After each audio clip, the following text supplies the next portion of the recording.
Only Love is Real, the story of soulmates reunited. Dr. Brian Weiss, 1996. To Elizabeth and Pedro, who have reminded me that there are no coincidences in love. Acknowledgements. My thanks for their constant love and support go to Carol, Jordan, and Amy. My deepest appreciation goes to Joanne Davis, my editor at Warner Books, for her encouragement, insight, and wisdom. She's the best. I am indebted to Joni Evans, agent extraordinaire, for her boundless energy and enthusiasm. And, finally, my gratitude goes to all of my patients and workshop participants, who have shared their lives with me. Reader's note: psychiatrist-patient confidentiality is a strong and time-honored principle of psychiatric ethics. The patients mentioned in this book have authorized me to write their true histories. Only names and other identifying details have been altered in order to protect their privacy. Their stories are true and unchanged. Preface: the soul of man is like to water, from heaven it cometh, to heaven it riseth, and then returneth to earth, forever alternating. Goethe. Just before my first book, Many Lives, Many Masters, was published, I visited the owner of a local bookstore to see if he had ordered it. We checked his computer. 4 copies, he told me. Do you want to order one? I wasn't very sure that sales of the book would ever reach the modest amount that the publisher had printed. After all, this was a very strange book for a respected psychiatrist to have written. The book describes the true story of a young patient of mine whose past life therapy dramatically changed both our lives. However, I knew that my friends, neighbors, and, certainly, my relatives would buy more than 4 copies, even if the book didn't sell anywhere else in the country. Please, I said to him. My friends, some of my patients, and other people I know will be coming here looking for my book. Can't you order more? I had to personally guarantee the 100 books he reluctantly ordered. To my utter shock, the book has become an international bestseller with more than 2 million copies in print, and it has been translated into more than 20 languages. My life had taken another unusual twist. After being graduated with honors from Columbia University and completing my medical training at the Yale University School of Medicine, I also completed an internship at New York University's teaching hospitals and a residency in psychiatry at Yale. Afterward, I was a professor on the medical faculties at the University of Pittsburgh and the University of Miami. For the following 11 years, I was chairman of the psychiatry department at Mount Sinai Medical Center in Miami. I had written many scientific papers and book chapters. I was at the apex of an academic career. Catherine, the young patient described in my first book, then walked into my office in Mount Sinai. Her detailed memories of past lifetimes, which I did not initially believe, and her ability to transmit transcendental messages while in a hypnotized trance state, turned my life upside down. I could no longer see the world as I had before. After Catherine, many more patients came to me for past life regression therapy. People with symptoms resistant to traditional medical treatments and psychotherapies were being cured. Through Time into Healing, my second book, describes what I have learned about the healing potential of past life regression therapy. The book is filled with true case stories of actual patients. The most intriguing story of all is in Only Love is Real, my third book. This book is about soulmates, people who are bonded eternally by their love and who come around together and together again, life after life. How we find and recognize our soulmates and the life-transforming decisions we must then make are among the most moving and important moments in our lives. Destiny dictates the meeting of soulmates. We will meet them. But what we decide to do after that meeting falls in the province of choice or free will. A wrong choice or a missed chance can lead to incredible loneliness and suffering. A right choice, an opportunity realized, can bring us to profound bliss and happiness. Elizabeth, a beautiful woman from the Midwest, began therapy with me because of her profound grief and anxiety after the death of her mother. She had also been having problems in her relationships with men, choosing losers, abusers, and other toxic partners.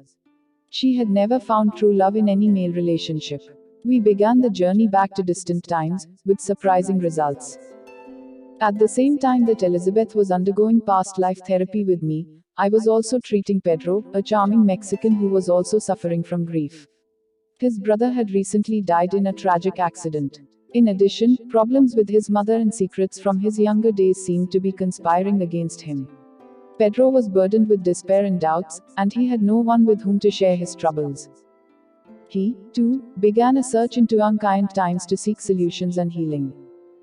Although Elizabeth and Pedro were in therapy with me during the same time period, they had never met each other, as their appointments were scheduled on different days of the week. Over the past 15 years, I have often treated couples and families who have discovered present-day partners and loved ones in their past lives. Sometimes I have regressed couples who simultaneously lie and for the first time have found themselves interacting in the same prior lifetime. These revelations are often shocking to the couple. They have not experienced anything like this before. They are silent while the scenes unfold in my psychiatric office.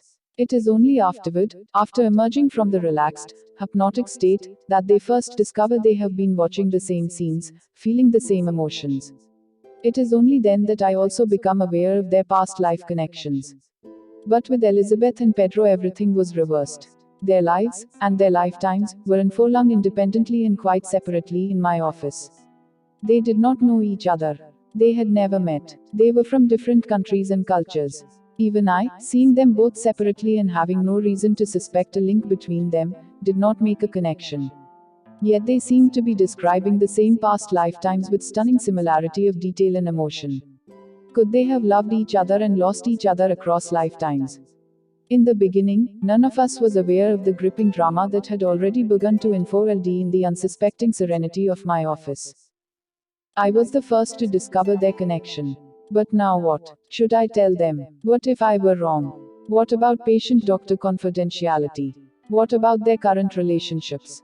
What about tinkering with destiny? What if a current life connection was not in their plans or even in their best interests? Would another failed relationship undermine both the therapeutic gains that they had made as well as their trust in me? It had been ingrained in me during my medical school years and subsequent psychiatry residency at the Yale University School of Medicine to do no harm to patients. When in doubt, do no harm. Both Elizabeth and Pedro were improving. Should I just let it go at that? Pedro was finishing his therapy and would soon leave the country. There was an urgency to my decision. Not all of their sessions, particularly Elizabeth's, are included in this book, as some sessions were not pertinent to their stories. Some were completely devoted to traditional psychotherapy and did not include hypnosis or regression. What follows is written from medical records, transcripts of tapes, and memory. Only names and minor details have been changed to ensure confidentiality. It is a story of destiny and of hope. It is a story that happens silently every day. On this day, someone was listening. Know, therefore, that from the greater silence I shall return. Forget not that I shall come back to you. A little while, a moment of rest upon the wind, and another woman shall bear me. Khalil Gibran. There is someone special for everyone. Often there are 2 or 3 or even 4. They come from different generations. They travel across oceans of time and the depths of heavenly dimensions to be with you again. They come from the other side, from heaven. They look different, but your heart knows them. Your heart has held them in arms like yours in the moon-filled deserts of Egypt and the unkind plains of Mongolia. You have ridden together in the armies of forgotten warrior generals, and you have lived together in the sand-covered caves of the ancient ones. You are bonded together throughout eternity, and you will never be alone. Your head may interfere, I do not know you. Your heart knows. He takes your hand for the first time, and the memory of his touch transcends time and sends a jolt through every atom of your being. She looks into your eyes, and you see a soul companion across centuries. Your stomach turns upside down. Your arms are goose flesh. Everything outside this moment loses its importance. He may not recognize you, even though you have finally met again, even though you know him. You can feel the bond. You can see the potential, the future. But he does not. His fears, his intellect, his problems keep a veil over his heart's eyes. He does not let you help him sweep the veil aside. You mourn and grieve, and he moves on. Destiny can be so delicate. When both recognize each other, no volcano could erupt with more passion. The energy released is tremendous. Soul recognition may be immediate. A sudden feeling of familiarity, of knowing this new person at depths far beyond what the conscious mind could know.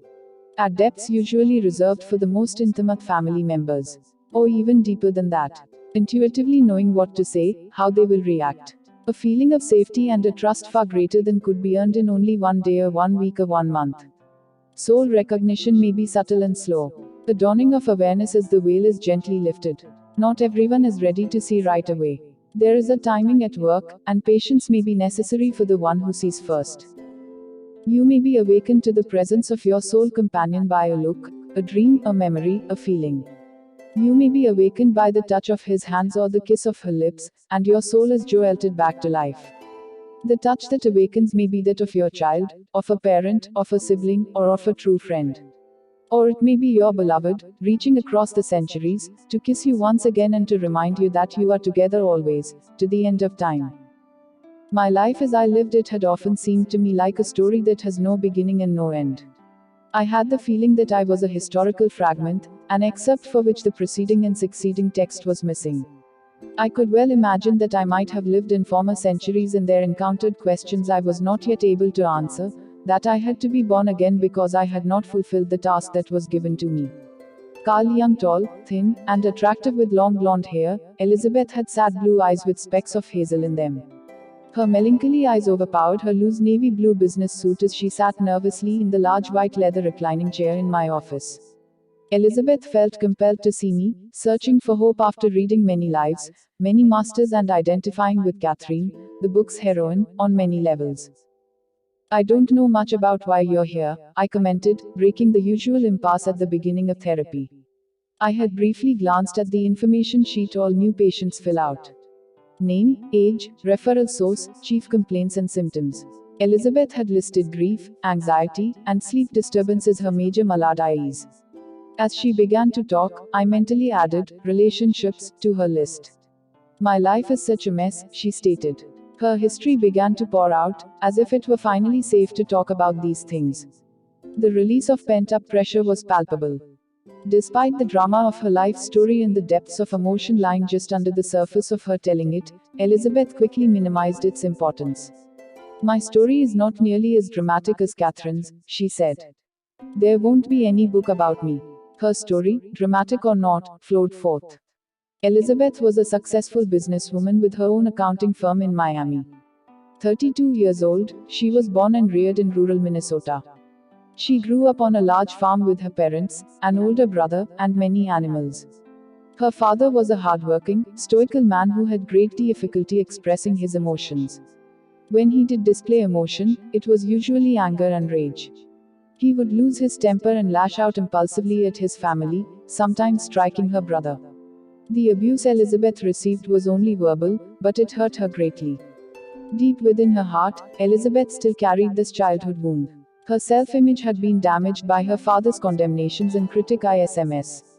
A profound pain enveloped her heart. She felt impaired and somehow defective, and she worried that others, especially men, could also perceive her shortcomings. Fortunately, her father's outbursts were infrequent, and he quickly retreated to the stern and stoical isolation that characterized his personality and behavior. Elizabeth's mother was a progressive and independent woman. She promoted Elizabeth's self-reliance while remaining warm and emotionally nurturing. Because of the children and the times, she chose to stay on the farm and to tolerate reluctantly her husband's harshness and emotional withdrawal. My mother was like an angel, Elizabeth went on. Always there, always caring, always sacrificing for the sake of her children. Elizabeth, the baby, was her mother's favorite. She had many fond memories of childhood. The fondest of all were times of closeness to her mother, of the special love that bonded them together and that maintained itself over time. Elizabeth grew up, was graduated from high school, and went away to college in Miami, where she had been offered a generous scholarship. Miami seemed like an exotic adventure to her, and she was lured away from the cold Midwest. Her mother reveled in Elizabeth's adventures. They were best friends, and even though they mostly communicated by phone and mail, their mother-daughter relationship stayed strong. Holidays and vacations were happy times for them, as Elizabeth rarely missed a chance to go back home. During some of these visits, Elizabeth's mother talked about retiring to South Florida to be near Elizabeth. The family farm was large and increasingly difficult to run.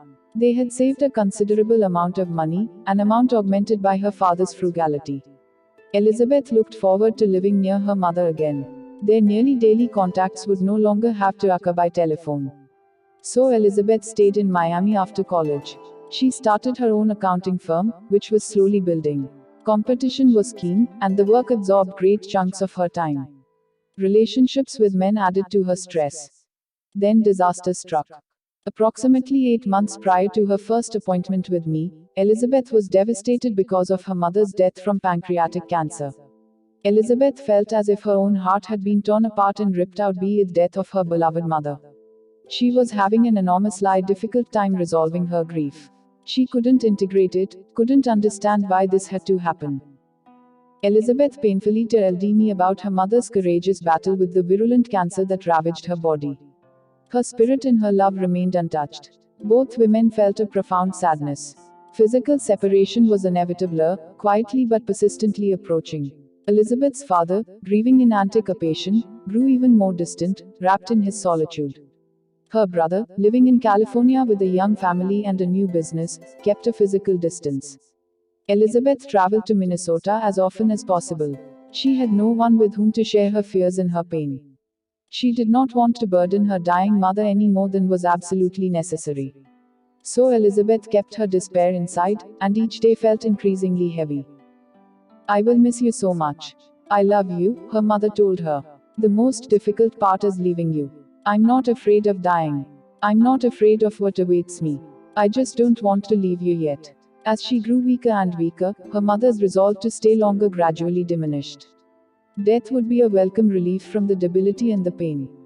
Her last day arrived. Elizabeth's mother was in the hospital, the small room crowded with family and visitors. Her breathing became erratic. The urine tubes showed no drainage, her kidneys had ceased to function. She lapsed into and out of consciousness. At one point, Elizabeth found herself alone with her mother. At this moment, her mother's eyes widened, and she became lucid again. "I won't leave you," her mother said in a suddenly firm voice. "I'll always love you." Those were the last words Elizabeth heard from her mother, who now lapsed into a coma. Her respirations became even more erratic, with long stops and sudden, gasping starts. Soon she was gone. Elizabeth felt a deep and gaping hole in her heart and in her life. She could actually feel a physical aching in her chest.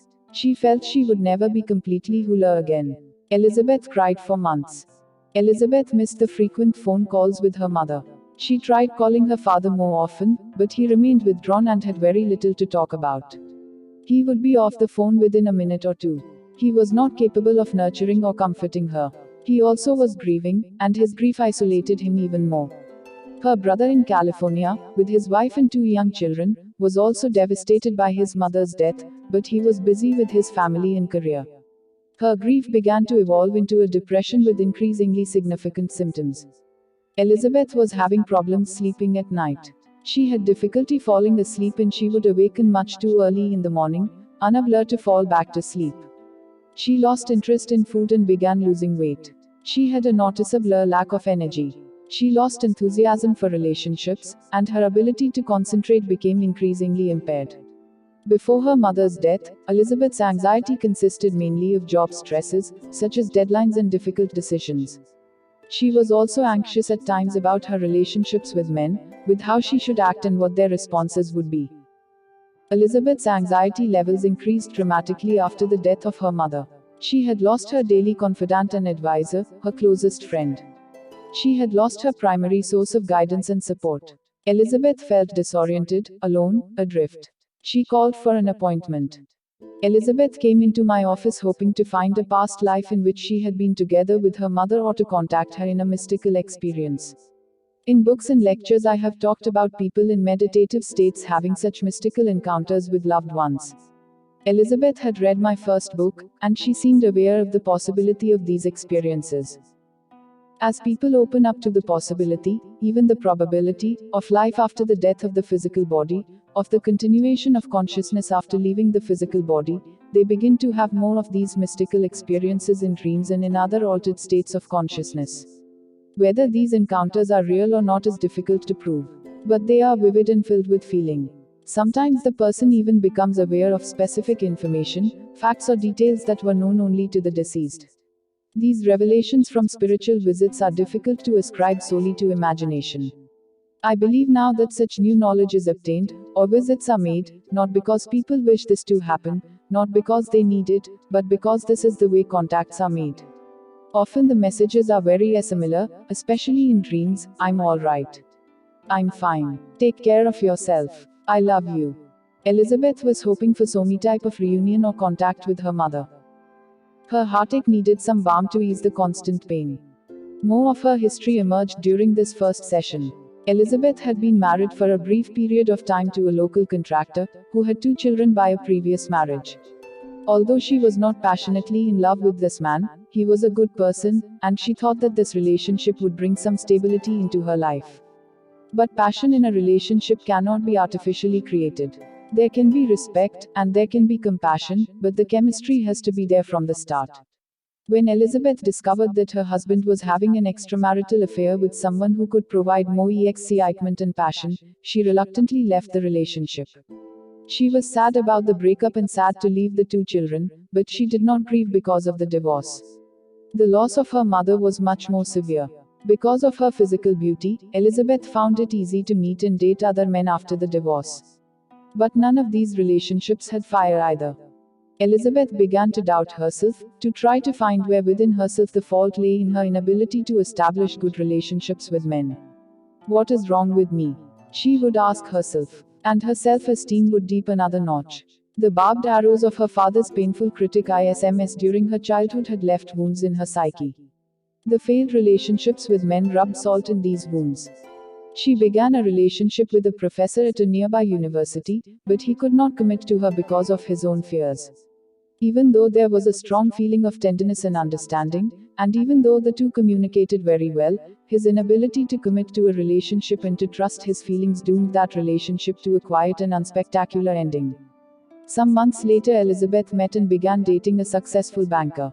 She felt secure and protected in this relationship even though, once again, the chemistry was limited. He, however, was strongly attracted to Elizabeth and became angry and jealous when she did not reciprocate with the kind of energy and enthusiasm that he expected. He began to drink more, and he became physically abusive. Elizabeth left this relationship, too. She had been quietly despairing of ever meeting a man with whom she could have a good and intimate relationship. She had thrown herself into her work, enlarging her firm, hiding behind the numbers and calculations and paperwork. Her relationships primarily consisted of business contacts. And even though from time to time a man would ask her out, Elizabeth would do something to discourage that interest before it grew into anything serious. Elizabeth was aware that her biological sea lock was ticking, and she still hoped to meet the perfect man someday, but she had lost a great deal of confidence. The first therapy session, devoted to gathering historical information, formulating a diagnosis and therapeutic approach, and sowing the seeds of trust in our relationship, had ended. The ice had been broken. I decided not to use Prozac or other antidepressants at this time. We would aim for a cure, not just the covering over of her symptoms. At the next session, 1 week later, we would begin the arduous journey back through time.